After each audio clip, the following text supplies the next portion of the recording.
Hi, Ellen.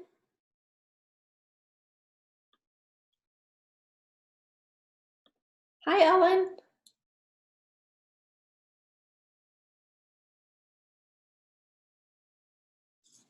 Glad you're here. I'm glad to be here. Well, Are good. we, is it the two of us? I have my OU Law School shirt on. Woohoo! That was a long time ago. No. I wanted to, it's good to have a lawyer do this with me. So that's awesome. So Oh gosh, Mary, I know nothing about this. I mean, I've just learned so much. I put a handout in the chat and then I emailed the link to you prior to the meeting. I don't know if you got it, but I'm so sorry. Too many directions, but I'm singing to the choir about going in too many directions. that's I good. didn't look at that, no. Yeah, I have another lawyer popped in, I think. All right.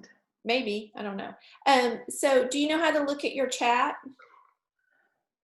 It's a little, it looks like a little cartoon thing.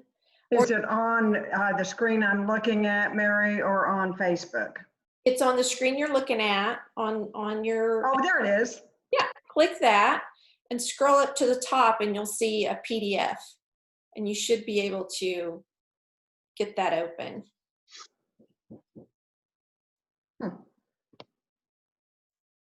Did you scroll up? Do I need to, I can add it in the chat again. I clicked chat and it said Zoom group chat, but nothing is there. I think you have to scroll up. I'm going to do it again. And so you should see it. Now it has a, oh, great, okay. So yeah, just click that and you can download it and you can follow along on your computer. I'm also going to share mine, but that way you'll have it for future reference. It's got a lot of hot links to it. Great. Hi, Mary. I'm glad that you're here. Hi, Mary. Thank you. I'm showing my face. That's I've good. been outside all day, so I'm a little not very attractive, but I'm showing my face just so that you know there's a human behind that. And Mary, you're in Cleveland County too. Is that correct? I'm in Tulsa County. Okay. Well, Yes. Great. That's the neat thing about Zoom is that you can, I'm sorry to have to ask that. I could have kept quiet and should have known that you were in Tulsa, but my brain. Oh, no, why would you know that? No, it's perfectly all right. Ellen is on there and you look like you could totally live right down there by Midway Deli in Norman. So I'm sure any deli I'm in. I may turn the mute. I'm going to mute it so that I need to turn on I'm in a pool house and I need to turn on some air. So fine, that's fine. Yeah. Thanks.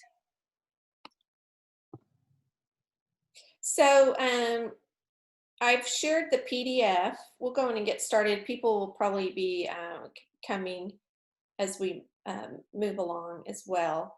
But I shared a PDF of our handout and I emailed the link to this as a Google Doc and I can email it again if y'all need me to. So I also want to just make sure that y'all have my email address and my phone number. And that's my cell phone, so if anything comes up, then you'll have that information as well. So the handout, I'll do my share again. To click that and then do my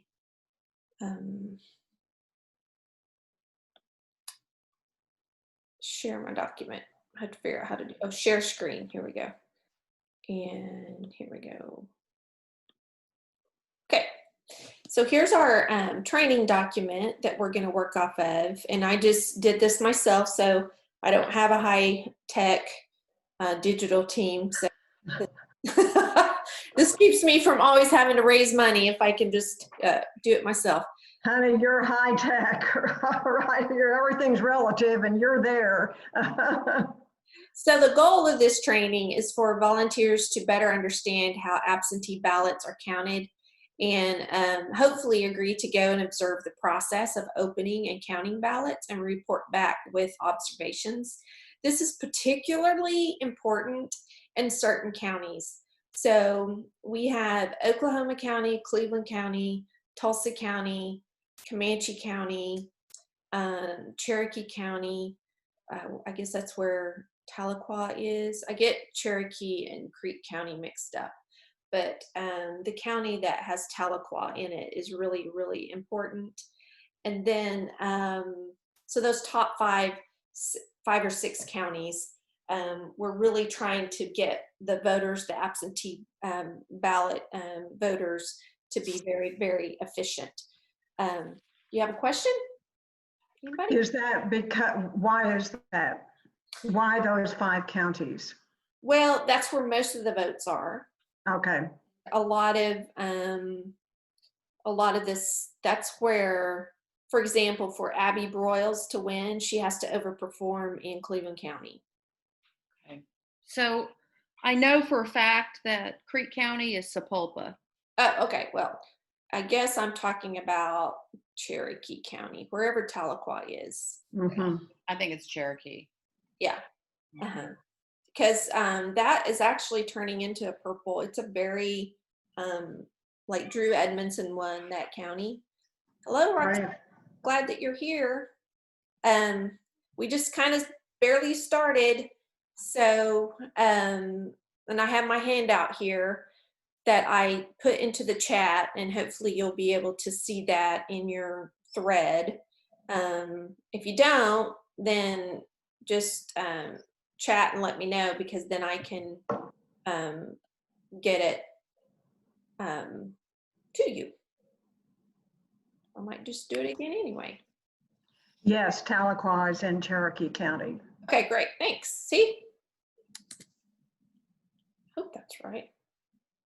Is that right? I don't think that's right.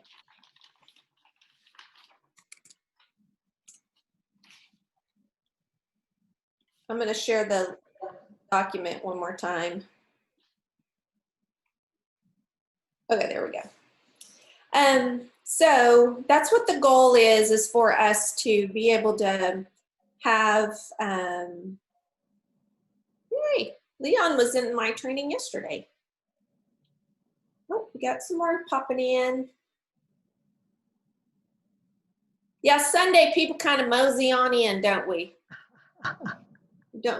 I call this the baby shower hour, and figured out that Sunday around between 2 and 5, there's this little sweet spot that people want to be optimistic about the future of democracy, and they'll open their hearts and minds to maybe being proactive.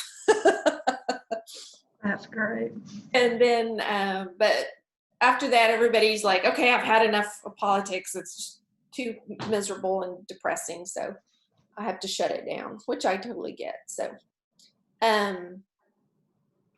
but anyway, okay. So Leon and Roxana and the 918 person that just popped in, you'll see that I have added a document in the chat thread. So if you can scroll up the chat thread, hopefully you'll get it.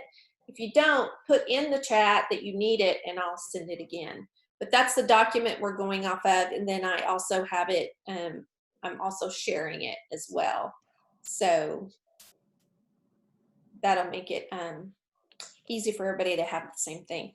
So the goal for this, which I've already highlighted, is for volunteers to better understand how absentee ballots are counted and hopefully agree to go and observe the process of opening and counting ballots in your county. But we definitely are trying to really recruit volunteers in the top 5 counties where most of the votes are. And then there's also an issue, which I'll get to later, is that we need volunteers to go and look at the postmark dates on the envelopes, because the largest reason that absentee ballots have been rejected is that they are arriving after the deadline, which is 7 o'clock on the day of the election is when those ballots have to be received by. Now the pink ones, the ones for incapacitated, have to be mailed. They can't be hand delivered, but the absentee ballot ones can be delivered by hand, but the mail will bring in one last batch on the day of the election, and those have to be there by 7 o'clock on election day. But if you hand deliver your yellow ballot, your yellow stripe ballot, then it has to be done the day before.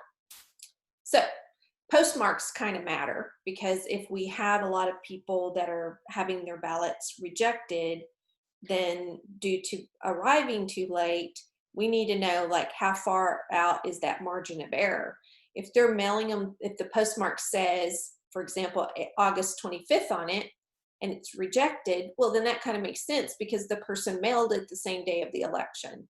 And in Oklahoma, that ballot will not count. It has to arrive on the day of the election by mail for it to be counted.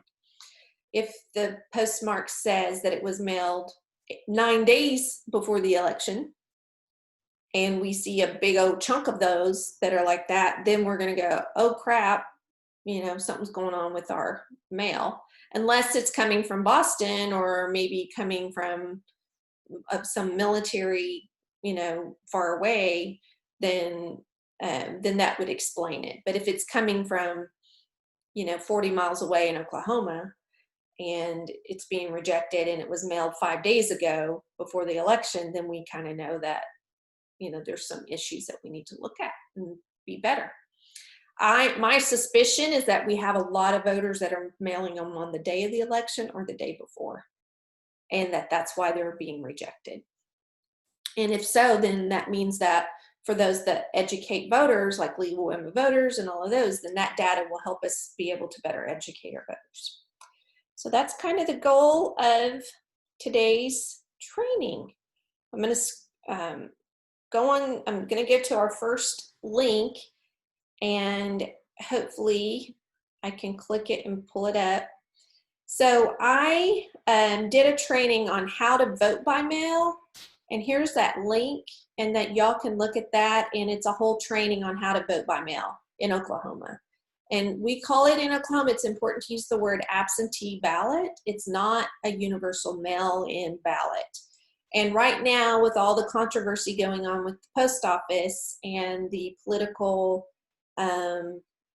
talking points around voting by mail, the differentiation between an absentee ballot and a mail-in, universal mail-in ballot is starting to become more significant. A universal mail-in ballot is like Colorado, they mail a ballot to every registered voter, regardless of whether or not you requested one or not. It's just automatic. And then people can vote and mail that in. Or they can go, I think Colorado is a hybrid, so that you could still go to a polling place and still vote. In Alaska, I think you can only vote, they don't have polling stations open. They might have a polling station open at their county election, but all of voting is done by mail. And it kind of makes sense. Alaska's all spread out everywhere. It's hard to, move around and drop stuff off, and that's just kind of the way they do it there. So that's universal mail-in ballots. Oklahoma is not that. We're more of a hybrid, and you have to request a mail-in ballot or an absentee ballot. It's the voter initiates the request, whereas in the universal mail-in ballot, it's the state provides that ballot. In Oklahoma, you have to request it. You also have to make that request every year. So like this year, I requested absentee ballots, and next year, first, that's what I do in January, is I click the box and fill it out so that I can request an absentee ballot, and you have to redo it every year, which is kind of good, because in that way, you have an accurate address for people, and the ballot's not being, sent to a person who moved away 10 years ago, and there's still a ballot going in that direction. So I know that's not a very progressive stance to take, but to me, that really does make a lot of sense. If you've ever had to mail anything to somebody to bad addresses, you know, how many of us have done phone calling and trying to call a voter and that number's wrong and that address it bounces back. So you know, to me, it kind of makes sense to do it that way. It also gives me a lot of little sassiness about me. So when people start saying voting by mail is fraudulent, I can say not in Oklahoma, it is not, because, and then we start naming off all of these things. In that training, there are 2 links on how to vote by absentee ballot. And I'm going to see if I can play that video for you all now. It's just 3 minutes and it's done by the state of Oklahoma and it's pretty good. So I'm going to do a stop share. Well, I'm just going to click it and see what happens. Do y'all see that? Voting an absentee ballot for a standard absentee ballot. Absentee voting in Oklahoma is an easy and convenient way to exercise your right to vote. Absentee voting is also secure in Oklahoma due to our chain of custody rules and absentee affidavit verification. After you have submitted your absentee ballot application, an absentee ballot will be mailed to the address you have specified. Okay, I'm going to get this shared. Just give me a little time to figure out how to do that kind of sharing. It shouldn't be that hard.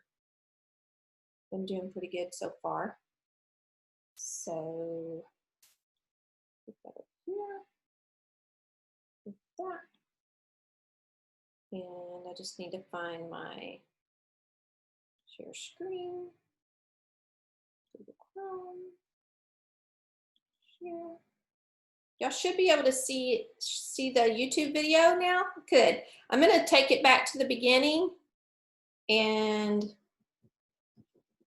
play it. Can y'all hear it?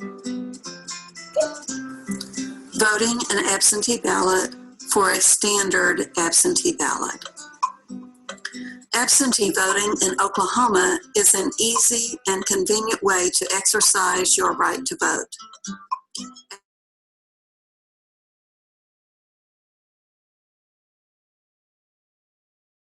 Absentee affidavit verification. After you have submitted your absentee ballot application, an absentee ballot will be mailed to the address you have specified. When the absentee ballot is received in the mail, read the instructions. The standard instructions are on yellow paper. Read the orange insert. The orange insert has special instructions for new voter options for absentee voter verification during the COVID-19 state of emergency. Vote your ballot or ballots. Place all of the ballots you received inside the ballot's envelope. Seal the ballot's envelope. Use a damp paper towel to seal the envelope. You may have your affidavit notarized, or you may attach a copy of your identification to the affidavit envelope with a small piece of tape,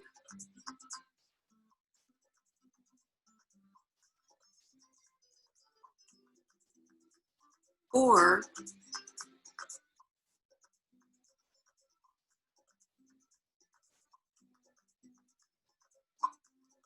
a paper clip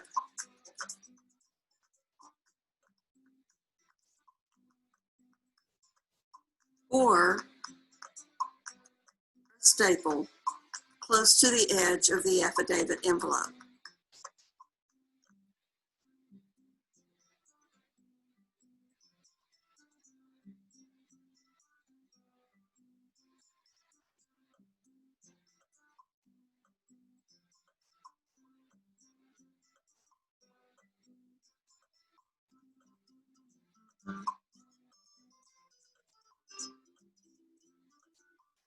Complete and sign the affidavit on the affidavit envelope. Place the sealed affidavit envelope containing the sealed ballots envelope containing your voted ballots in the envelope labeled outer envelope that is addressed to your county election board. Apply postage and mail to your county election board, or the voter may hand deliver to your county election board. The voter must mail or hand deliver their own ballot. A hand-delivered ballot must be received by the end of regular business hours on the day prior to the date of the election. An absentee ballot returned by mail must be received at the county election board by 7 p.m. on election day, so mail your ballot as soon as possible. If you need additional assistance or have questions, please call your county election board.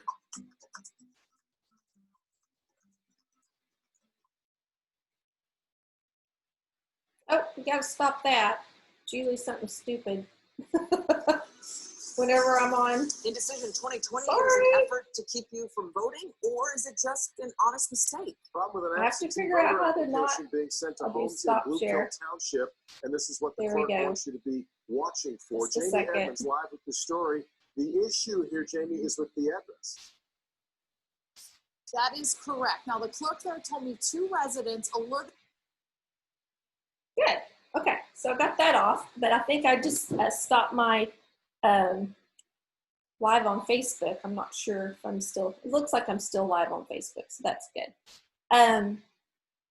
So now I'm gonna go back to our handout. Find it, there we go. Does anybody have any questions about that video? Okay. So that just kind of tells you that whole behind the scene process of all the things that have to happen in order for that ballot to get to the election board. So, so I want to show you now the rejection data.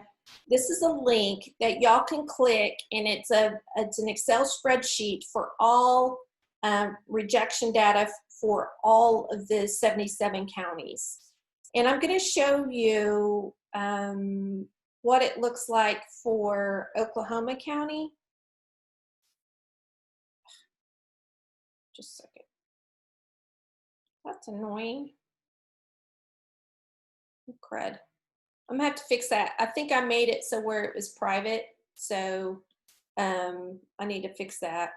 Hopefully it'll get that worked out. Shucks. Oh, share again. I'll get that worked out. But what you'll see when you click it with your materials, and I'll make that a hot link, it'll show that of 1,500 ballots that were rejected, that 788 of them were rejected because of arriving too late. They were also rejected. I think I'll pull up my slide here. This is from my training yesterday that I did. So this hope you, can y'all see this blue and pink graph here? Is that showing? Nope. Okay. Let me get that corrected and then do screen share. There we go. There. And I'll expand that. So these are the results. Here we go. Now it's all blown up. Do y'all see it nice and big? Okay. Yeah. So these are the reasons why ballots are rejected. They're you can see from Oklahoma County, 788 of the 1,500 that were rejected because they weren't received in time. And then also it was a 4.6% rejection rate of absentee ballots. 34,000 were returned. And of those 34,000, 1,500 were rejected. So that's actually, and they said that was a huge increase in absentee ballot. That 34,000 was a huge increase. But here we have 788 rejected because they're late. And we're working with some volunteers to look into Oklahoma County to see, you know, where that margin of the stamp, mail stamp postmark on the ballot, or compared to when the election date is. So, but then there's some other reasons. 350 were rejected. Crap, sorry, I have to figure that. There we go. 350 were rejected because it wasn't notarized or the ID was not provided. So I hope you can see my little mouse here. But when the voter votes with an affidavit, an absentee ballot, they still have to fill this part out. The only thing that's optional is this part down here. And so if they don't provide an ID or they don't get a notary and they don't fill this part out, then it's going to be rejected. So that's a lot right there that we need to do a better job of educating our voters. Then we see the next reason is the affidavit isn't signed. So right here where it says voter signature, the voter still needs to sign that regardless of whether or not they're using a notary or attaching their ID. Then we see our next reason with 124, they didn't even include this yellow striped envelope. When they return their ballot, they just return their ballot without returning the yellow envelope. And then the next reason is not witnessed and not an ID provided. That mainly is for our incapacitated voters. That's the pink stripe. And the pink stripe is, instead of doing a notary, you can do 2 witnesses. And we allowed that prior to COVID-19 because of an incapacitated or a caregiver of incapacitated person might not be able to find a notary, and our military people might not be able to find a notary. So, but to qualify for a pink envelope, you have to show a lot of reasons. You can't, just the average voter just can't request a pink one for 2 witnesses. So the 2 witness alternative is a very specific group of people. So but the no reason people, which is like me, just for convenience, I get the yellow stripe and I have to either do a notary or the ID along because of COVID-19. A lot of people have been asking, will this apply for the November election? And the answer is we don't know. The emergency order has not been continued through November. It ends after this August 25th election. And so unless the governor issues another emergency order, then the ID, attaching an ID won't apply. This decision needs to happen, they say mid-September. If the decision's not happening by, I think it's actually September 26th, because I think that's when they mail out the instructions and stuff. If it doesn't happen by then it's not happening. So just one more saga. Does anybody have any questions about that? I do. I've got some questions. This is Mary Barkus. Am I understanding this? And I may have missed it. I'm sorry because I got interrupted. But are people who are disabled, are they allowed to copy and attach their voter ID, or do they have to have a notary? No. Okay. So with the incapacitated or the pink stripe, there's 2 choices. You get 2 witnesses instead of the notary or the ID. So the ID, attaching an ID, applies for yellow or pink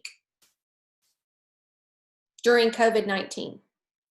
Okay, thank you very much. I've been telling people that, but I want to make sure that what I've told them is correct. Right. Yeah. And with all this effort, yesterday I figured out the difference between a pink and a yellow in the ID and the notary and the witness, like how it all, I thought you could do the notary on the pink one, but you don't. The reason why you do the witness is so you don't have to do the notary. So it's always been that way. Instead of a notary, you do witnesses with the pink one. And then because of COVID-19, we added the photo ID attaching to it. So any other questions before we move back to my handout? Okay, so basically this slide that I'm showing you here shows the problem that we're trying to address.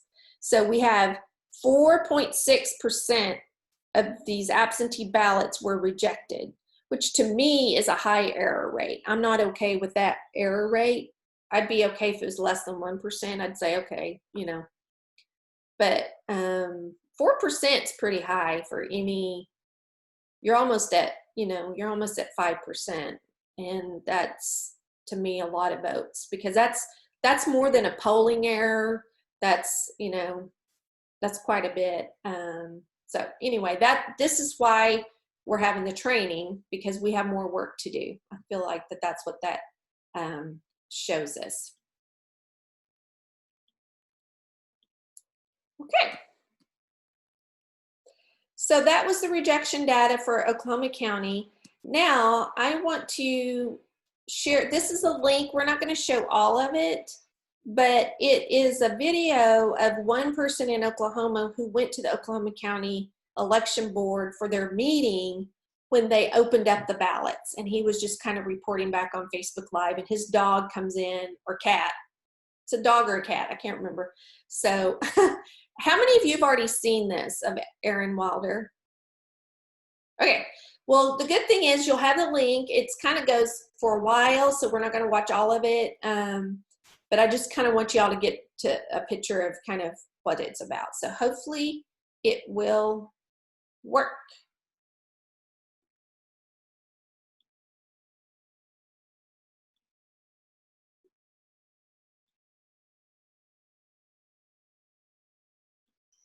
Hello.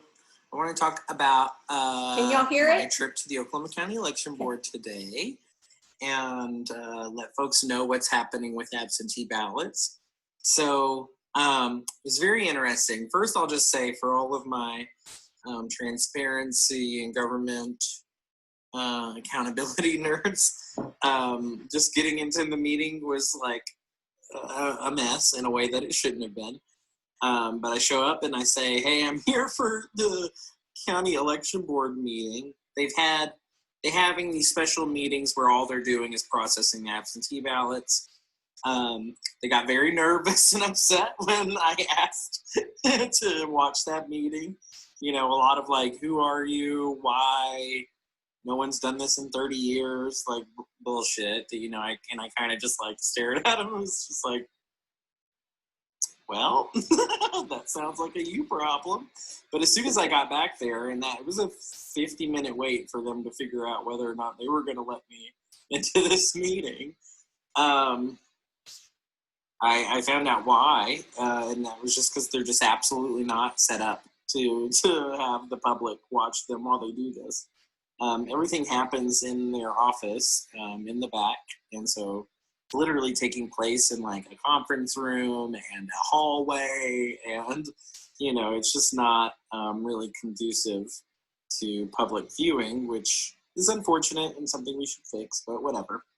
I was there to see it, and I'm sure, you know, I am the first person who've gone to watch that process in a long time. So they had it set up in kind of like 4 stages. So I'm going to kind of like walk through and assume, like, let's say you did everything correctly. This is kind of the life cycle of your absentee ballot. So it's received by the Oklahoma County Election Board. They deposit it into these big, you know, like blue trash cans, like the ones you roll down to the street. And they are locked with 3 locks. And the people that have the keys are the Democrat member of the County Election Board, the Republican member of the County Election Board, and the County Election Board Secretary. And they unlock those tubs, and they begin just giving fistfuls of absentee ballots to about 13 volunteers that are stationed in this one area.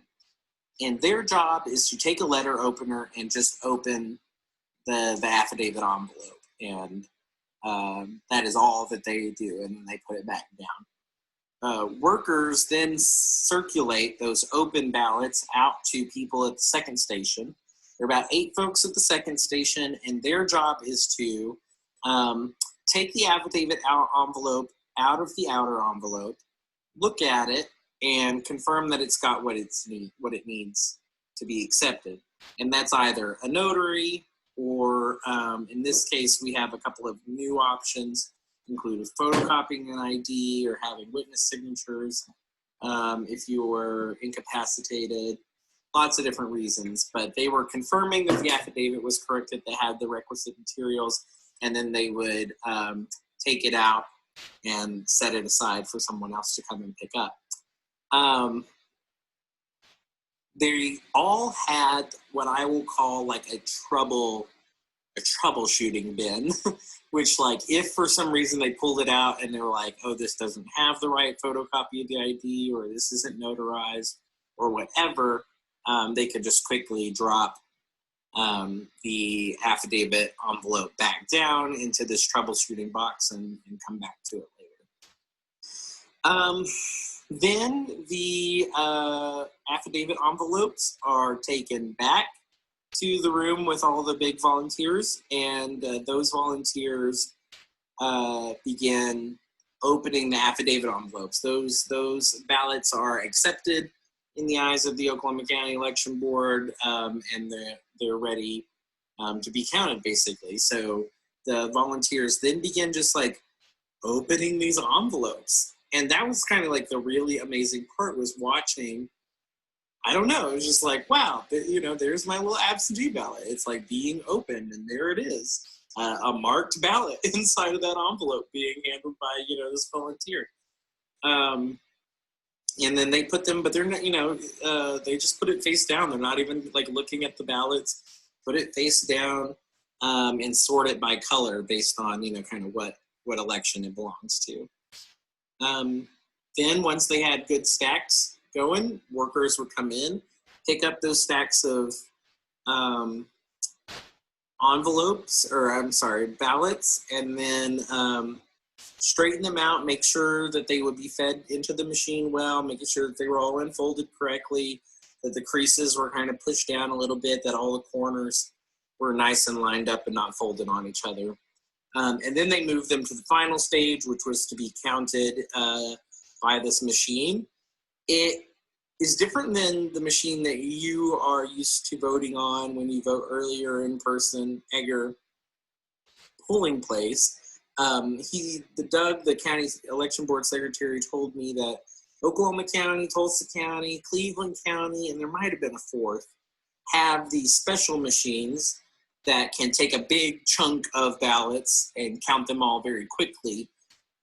He said that the smaller county election boards, they just have like the machines that we're used to voting on, and they have to individually feed all of their absentee ballots one by one into a machine like that. And so his concern was that, that they've also seen an increase in vote by mail requests this year, and that they're going to have to do all that by hand in a way that they've got, the Oklahoma County's got this faster process. But your ballot, if it's all good, it's in that stack. It gets processed by this giant machine. The giant machine generates just like basically a batch report of all the ones that went through that scan, and it says, didn't say like, I didn't see any like vote totals, and in fact, the county is not even seeing those tabulations. Basically, it creates, after she's done scanning it, a batch report prints off. She includes the batch report with all of those ballots, puts it in a box. The box is taped up, signed by the Oklahoma County Election Board members, and then put into a vault under the sheriff's key. This dog. Oh my God, get out of my face.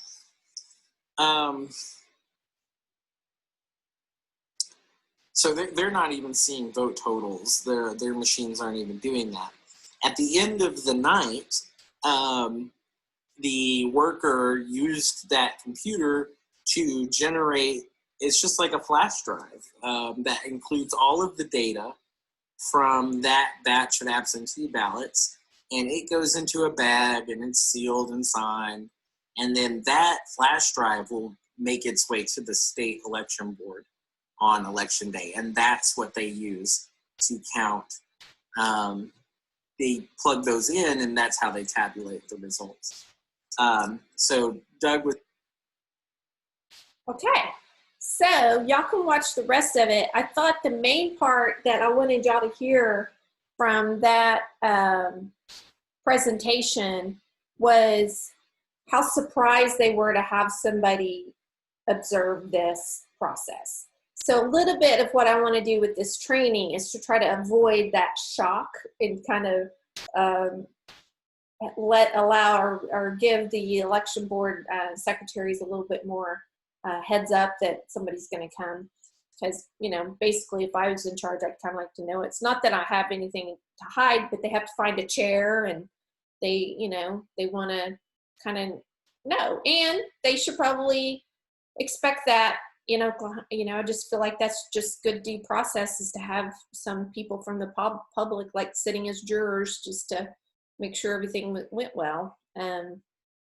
Especially if we have so much suspicion out there about voting by absentee. It's nice to have average witness, you know, impartial witnesses there to help with that. So that's it, yeah. Okay, so here we are.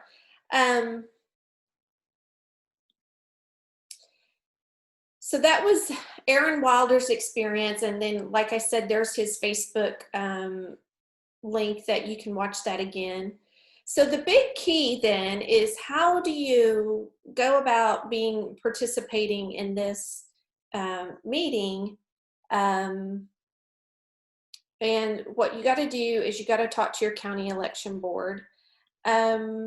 Can we go around? I know Ellen is in Comanche County. I know that Mary was in Tulsa County. Roxana, what county are you in?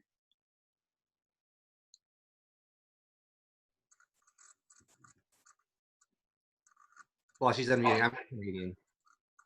Oh yeah, you're in Canadian County, right? But you vote in Carter County. Yeah. And I'm in Cleveland County, not Comanche. Did I say Comanche? Sorry. I know you know.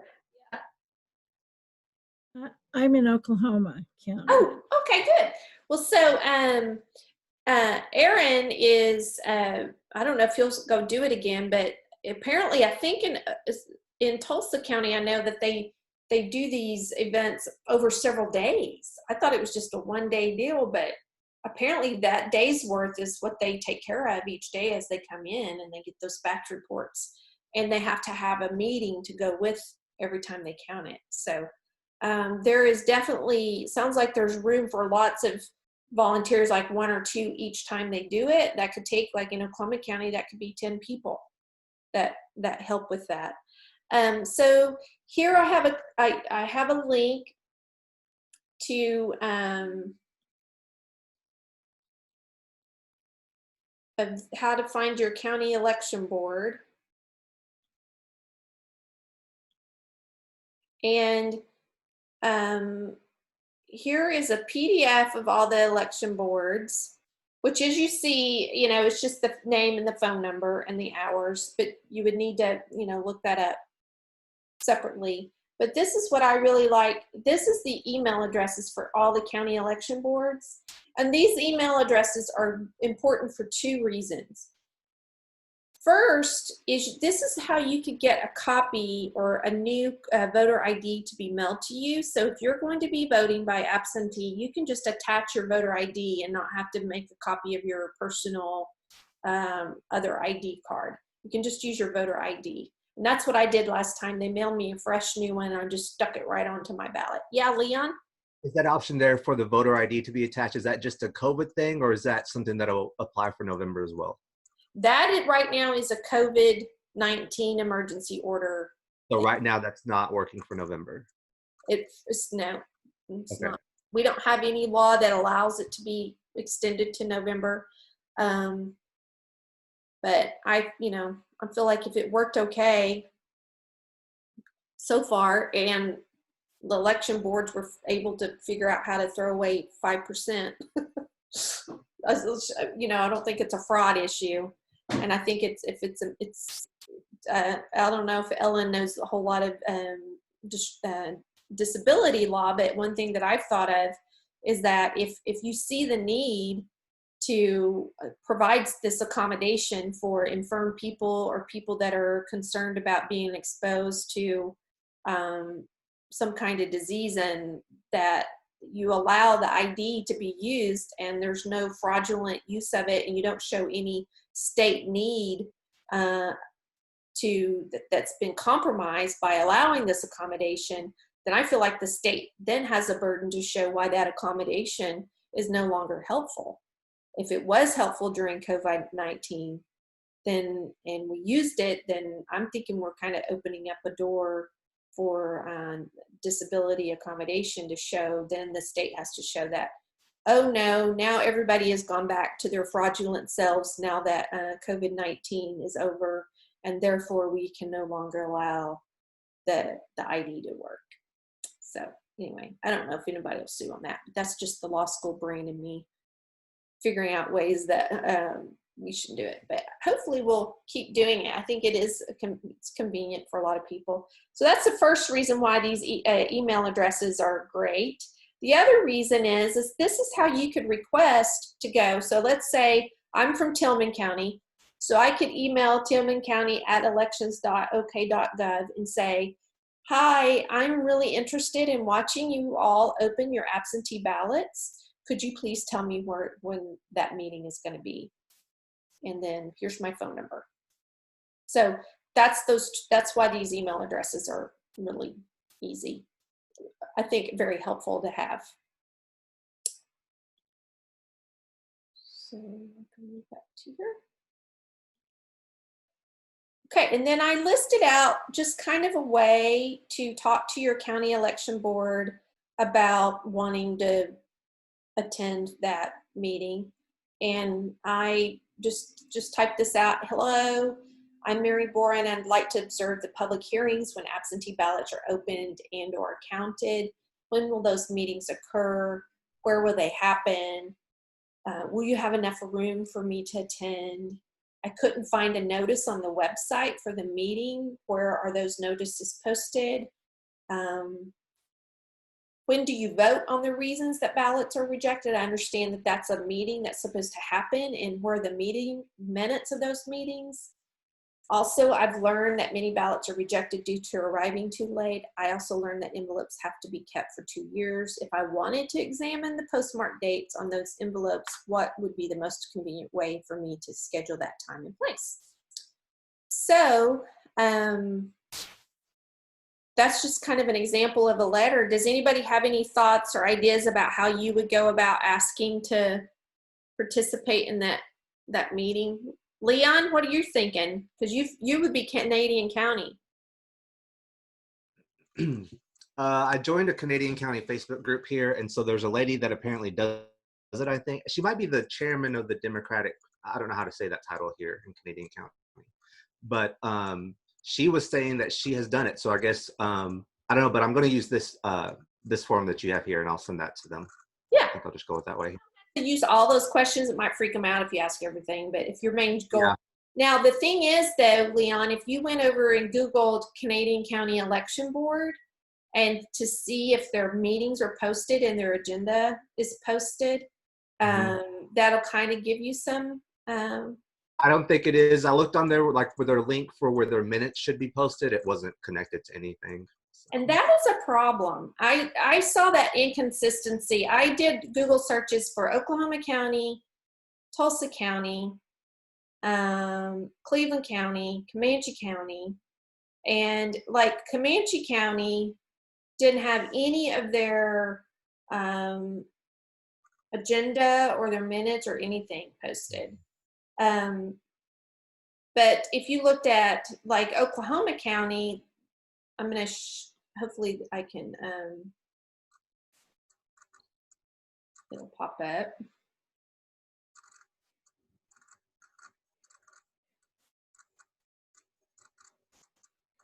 So this is what the Oklahoma County board had, and this is their agenda for the election board meeting, and it says specifically for the purpose of processing absentee ballots for the August 25th election. So they put us this notice back in August, so that's several days ahead. Well, a lot of counties don't, I guess you're saying Leon, Canadian County didn't have anything like this on their website. No, no, the links were all dead. You know, like it shows that it kind of was there, but it didn't attach to anything. Yeah, so what can happen as a side, it's not necessarily our intended goal for this project, but if it can make our election boards just a little bit more tidy with their updating their website, and because I'm sure they have this same thing in Canadian County, slathered to the door, so, or on their bulletin board. Yeah. And COVID, you can't get in there anyway, which is kind of, I don't think that's good practice. You think you should have it on your website. So if, just imagine if we had a team of 2 or 3 people per county throughout the whole state of Oklahoma, then these election board minutes would be probably posted more accurately on the website, and people would know and be able to see what's going on.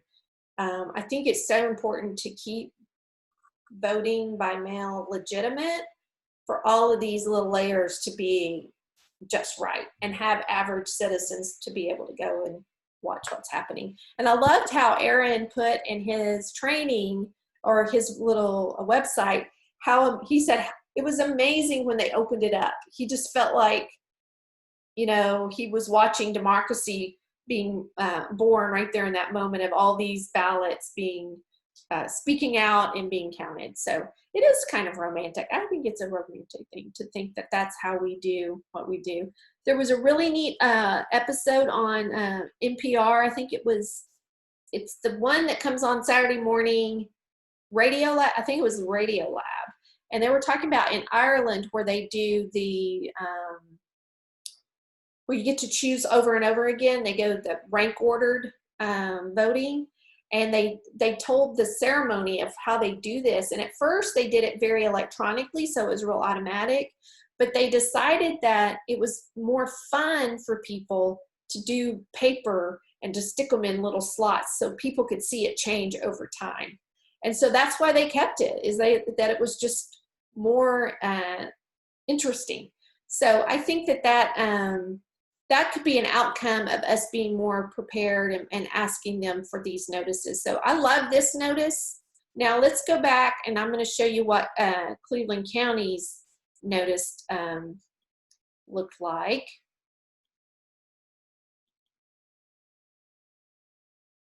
I think is that Cleveland County?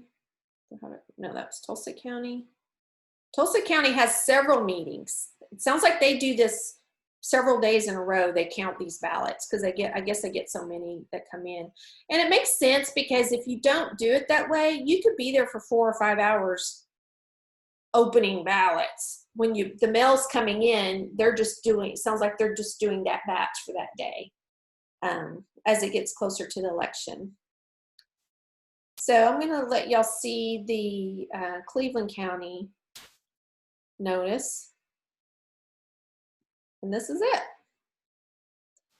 We're having a meeting, and we're having our meeting at 10 a.m. August 20th, which is 5 days before the election. Doesn't say anything about absentee ballot or counting them, any of that. Now, I don't think I think that this is totally a legal notice, but it doesn't necessarily tell you. I mean, we know we're looking for something because it's 5 days before the election, but I think that the Oklahoma County one is just a little bit more precise. Now, the neat thing about the Tulsa County notice, which I'll do too, thing I liked about it, it's 2 pages. And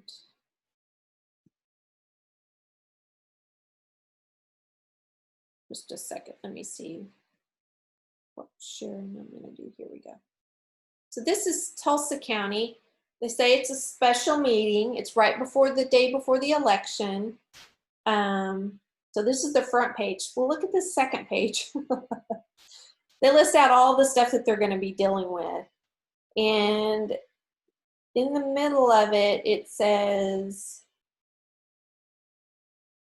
number 4, receive report from special absentee voting boards regarding the sufficiency of examined absentee ballot affidavits. So these are the ones that they've actually looked at.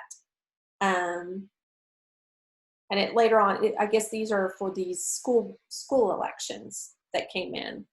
So it's a lot more specific. So you kind of know, what you're going to be dealing with. So I thought that was kind of, I think what my point of all of this is that every county is different, and you have to dig through each website to figure out when these meetings are going to happen and what they do and how far out, how often they have them. So that's why you almost need a team per county. Because if I'm in Cleveland County and let's say I was trying to do this for the whole state, well, I could wear myself ragged trying to figure out every county system. So if instead we had specific people per county, that's the ultimate goal. We're starting early because we have until November. Really, for the November election, it's going to really matter a whole lot more. And we have some statewide races with Abby Broyles running. That's going to be a very important one. And then we have a state question, also 805, that'll be, on the ballot as well. And this last link, you'll see in all those notices says Title 25, Section 311. I just attached the link down here to the OSCAN, off of OSCAN, what that title is. And it's just a generic notice that says if you're going to have a meeting, you have to provide notice. And it lists out all the agencies and all the public bodies that have to do it. And the county election board is one of it. The reason why I looked it up is I wanted to find out, does this apply specifically to absentee ballots? Was it the note? And it wasn't. It was just the general notice requirement. And that's why I clicked that on. So that's my handout. So I'm going to open it up for questions. If anybody has any questions, I'd love to hear what you need me to answer. So Mary, are other representatives and senators, state senators such as yourself and representatives around the state doing the same thing so that teams can be established for each county?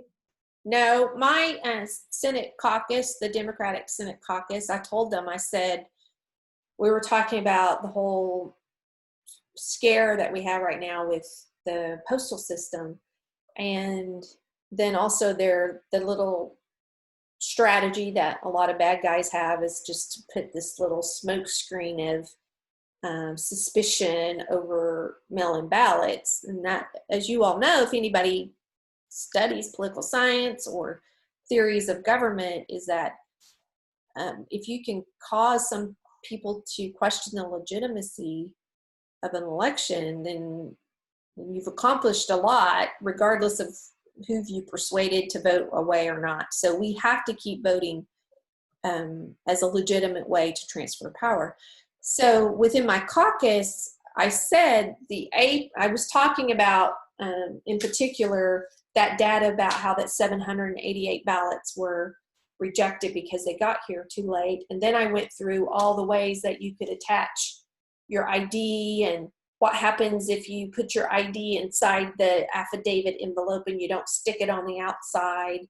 And does the county election board have the authority to stick it on there for the voter? And I learned from Cleveland County that yes, you do. I'm going to see if I can find what I'm talking about.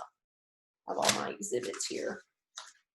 So what I'm talking about is, let's say that, I put my ballot inside my ballot envelope. Can't see it very good because I have this virtual. Well, can't do it. Wait, that works real good right there. So and then I put my ballot inside of this, and let's say I put my ID inside of this too, okay? And then I sign my affidavit, but my ID is inside here. So when you're sitting there at that meeting that Aaron was talking about, and you pull this out of this envelope. You pull it out and you go, oh crap, Mary signed it, but she doesn't have it notarized and she doesn't have her ID attached to it. So they put this in the you have issues bin. And then the volunteer opens it, and then out flies Mary's copy of her driver's license. So my question was, does the election board person have the ability to take this thing that flew out and stick it here for me? And Cleveland County says they do have the authority to do that, but that needs to be uniform, I think. I was about to ask, so is that going to be a county by county situation on just what they say yes or no? And who says yes or no? Yeah, exactly.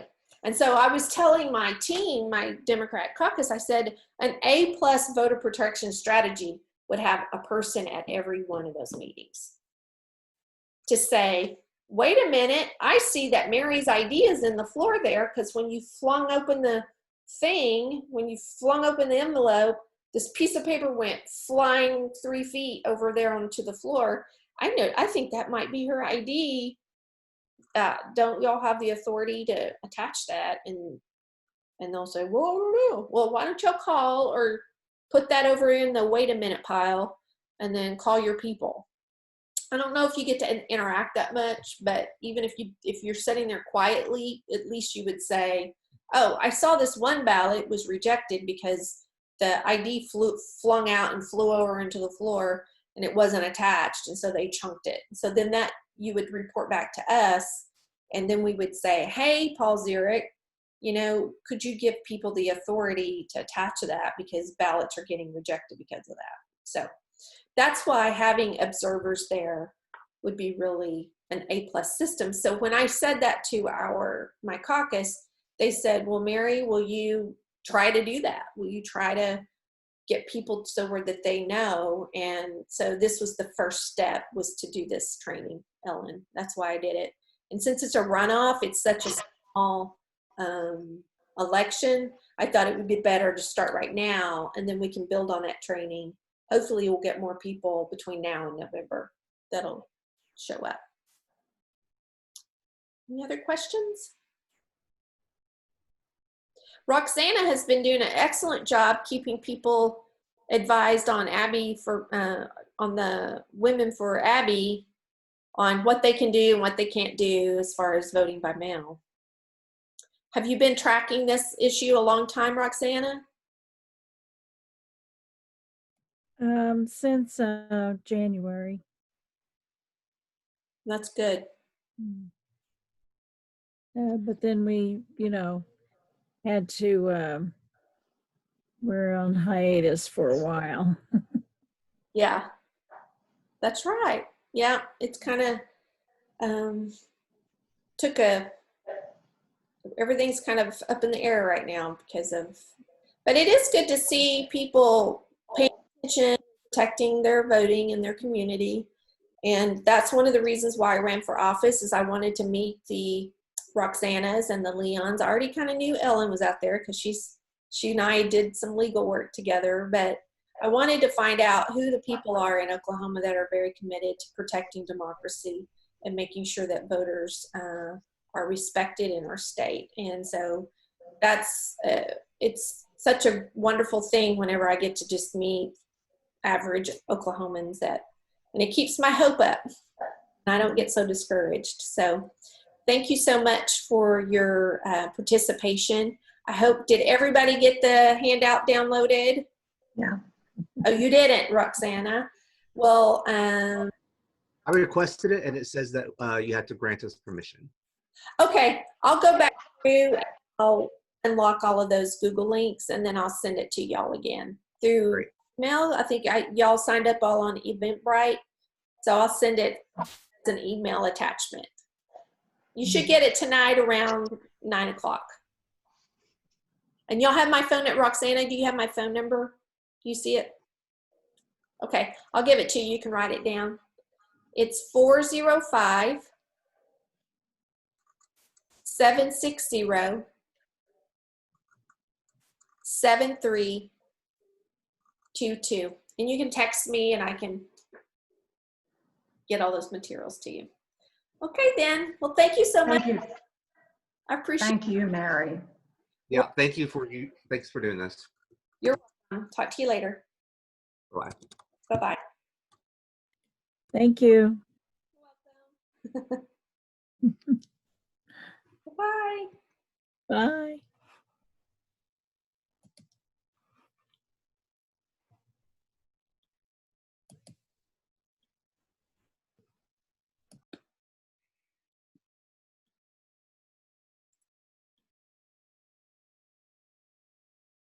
Thank you, everyone who was looking on Facebook. I'm going to try to go over there real quick and see if anybody had any questions about anything with the training. Try to go over here. We mess everything up because it's, no, looks like it's fun.